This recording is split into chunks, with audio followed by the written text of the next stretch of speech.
ugu dambeyn waxaa la xaqiijiyay filimka Gadaartu inuu noqday filim blockbuster kadib 3 show ka soo wareegtay maalinkii la soo bandhigay iyo qiimo ahaan inuu kor u dhaafay 135 karoor oo u dhiganta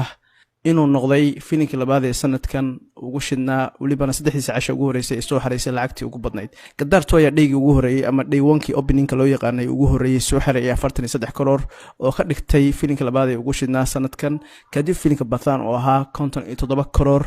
maalinkiisii ugu horeysay. Gadaartu ee ka soo wareegtay 3 casho oo kaliya ayaa qiimihii ku baxay filimka soo xareeyay iyo in ka badan 35 karoor. Dabcan filimka waxa ku baxday 100 karoor hadda soo qiimihiisu wuxuu marayaa 135 karoor taasoo la macna ah inuu Gadaartu yahay filim blockbuster ah. Sunny Doll muddo 12 sano kadib ugu dambeyn waxa uu keenay filim blockbuster ah iyadoo la ogaa in dhaweyd inuu shaashadaha ay ka dansanayeen sidoo kale uu ka maqnaa balse ugu dambeyn waxa uu ku guuleystay filim shidan inuu sanadka 2023 soo saaro. Dabcan Sunny Doll oo ah mid kamid ah megastaradii hore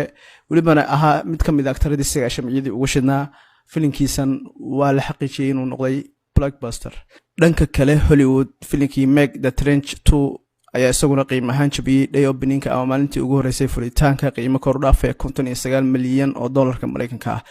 iyadoo loo saadaalinayay inuu noqdo weekendigiisa kaliya qiimo kor u dhaafay 500 milyan maadaama uu noqday filis dhaygiisa 59 milyan waxa la islahaa weekka koowaad waxa uu jabin doonaa above 500 milyan oo dollarka Mareykanka balse Meg 2 the Trench ayaa ka gaabiyay filashadii laga rabay inuu gaaro waliba waxa la saadaalinayaa inuusan jabin doonin iskoorkii uu jabiyay دمنيك وها بارتدي كوالي الشربات كل يسدي تمكن قيمة كرة في 560 مليون سيدو كلنا تمكن عشاء وقرتي سو حريسي العقدن صدح بقول